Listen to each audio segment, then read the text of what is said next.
एक लड़का है जो बहुत ही गरीब आदमी है और मेहनत मजदूरी करके अपना पेट पालता है और अपना घर परिवार में खर्च देता है। और वो लड़का है पश्चिम बंगाल का, लेकिन वो नौकरी मेरठ के एक सराफा व्यापारी के यहाँ काम करता है।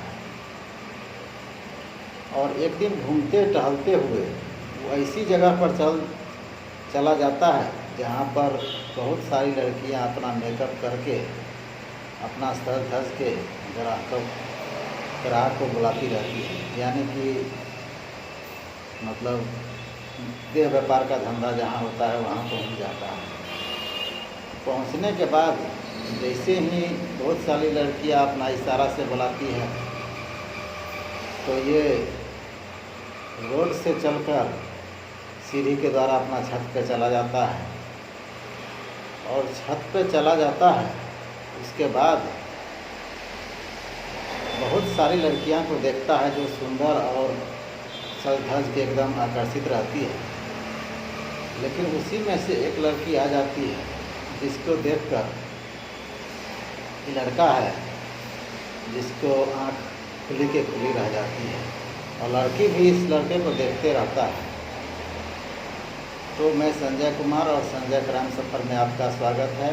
आप लोग अगर इसमें नए हैं तो चैनल को सब्सक्राइब कर लीजिए ताकि मेरा भी हौसला आपके प्रति बुलंद होता रहे। तो इसी प्रकार की एक कहानी मैं सुनाने जा रहा हूँ जो मेरठ का है। तो उसमें वो लड़का जब पहुँचता है घूमते टहलते कोठा पे, तो उसकी आँख खुले के खुले ही रह जाती है और लड़की जब देखता है लड़का को उसकी आँख खुली के खुली रह जाती है। उसके बाद वह जीना के सहारे अपना नीचे चलाता है। तो एक लड़की जो है जो रिश्तों में दोनों भाई बहन लगते हैं, उसके बाद एक लड़की जो है वो ऊपर से ही छत से एक पर्ची फेंकती है इसके ऊपर और पर्ची लड़का उठा लेता है। और पर्ची में लिखा हुआ था कि तुम हमसे 8 बजे रात में आके मिलो। तो लड़का है अपना चिंतित हो जाता है और सोचता है कि चलो रात में आके इधर देखा जाए क्या है नहीं है। तो अपने मालिक के पास फ़ोन कर देता है लड़का से ऐसा है सो आज हम नहीं आ पाएंगे, सो रात में थोड़ा लेट हो सकता है। तो मालिक बोला कोई बात नहीं है, तुम लेट से आओ या ठीक है कल ही आ जाना, इसमें क्या प्रॉब्लम है, कोई दिक्कत नहीं है। तो लड़का अपना मार्केट में घूमता रहता है और फिर 8 बजे का टाइम जैसे होता है ऊपर जाता है और ऊपर जैसे ही जाता है बहुत सारी लड़कियां जो है जो कम कपड़ों में अपना सज धज के चारों तरफ से खड़ी है। उसमें से 2-3 लड़कियां हैं जिसको चारों तरफ से सब घेरे हुए हैं। उसके बाद लड़का मतलब उसका इंतज़ार करता है कि जो लड़की इसको पर्ची दिया था उसका इंतज़ार कर रही होती है। तो लड़की फिर आ जाती है जो लड़की इसको पर्ची दे रखा था। उसके बाद दोनों रूम में जाते हैं और रूम में जाने के बाद गले लग के इतना मतलब रोने लगते हैं जोर जोर से। हालांकि आस पड़ोस के आदमी ये बात नहीं सुनते हैं, मतलब इतना जोर से रोते हैं कि रूम में ही आवाज़ जाए। और उसके बाद लड़की जो है हाथ जोड़ के प्रार्थना करती है, भैया इस दलदल से हमको जल्दी निकालो, हम सारे 6-7 महीना से इसमें फंसे हुए हैं। उसी में एक दूसरी लड़की भी आ जाती है और दोनों बैठे रहते हैं। दूसरी लड़की जो है वो भी आश्चर्य हो जाती है कि इस तरीके से जो बैठे हुए हैं जो घर में आपस में बैठते हैं। तो लड़की बोलती है क्या बात है, आखिर कुछ तो बात है। तो जो लड़की थी वो बोल रही है कि दूसरा कोई ग्राहक नहीं है और ये मेरा भैया है जो आए हुए हैं, अपना बातचीत कर रहे हैं। वो लड़की भी बड़ा प्रार्थना करती है और बोलती है कि हमको भी इस दलदल से निकालो, हम भी बहुत परेशानी में हैं, हम भी बहुत टेंशन में हैं। तो बोलते हैं ठीक है, हम इससे तुमको हेल्प ज़रूर करेंगे, लेकिन हमारा साथ तुमको देना पड़ेगा। उसके बाद लड़का जो है अपना उस कोठा से निकलकर तो जहाँ वो सराफा व्यापारी के पास जाता था उसके नौकर से बातचीत करता है और पूरा सारी बातें बताता है। तो फिर उस नौकर के साथ वो पुलिस स्टेशन में जाता है जहाँ SHO रश्मि चौधरी, DSP संदीप जायसवाल और SSP मंजीत समन्वय और उसको एंटी ह्यूमन यूनिट के पास कंप्लेन किया जाता है।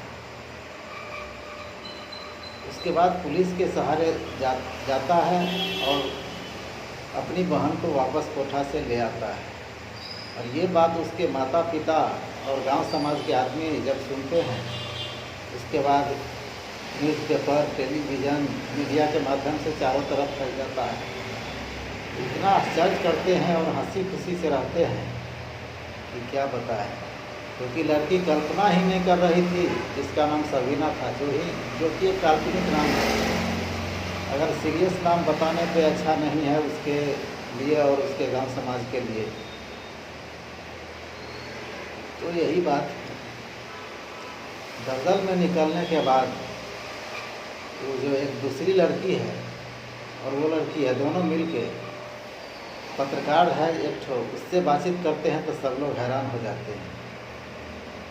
तो उसका जो भाई है वो अपनी बहन से पूछता है कि इस जगह पे इसमें कैसे तुम आ गई, इस धंधा में और इस लाइन में।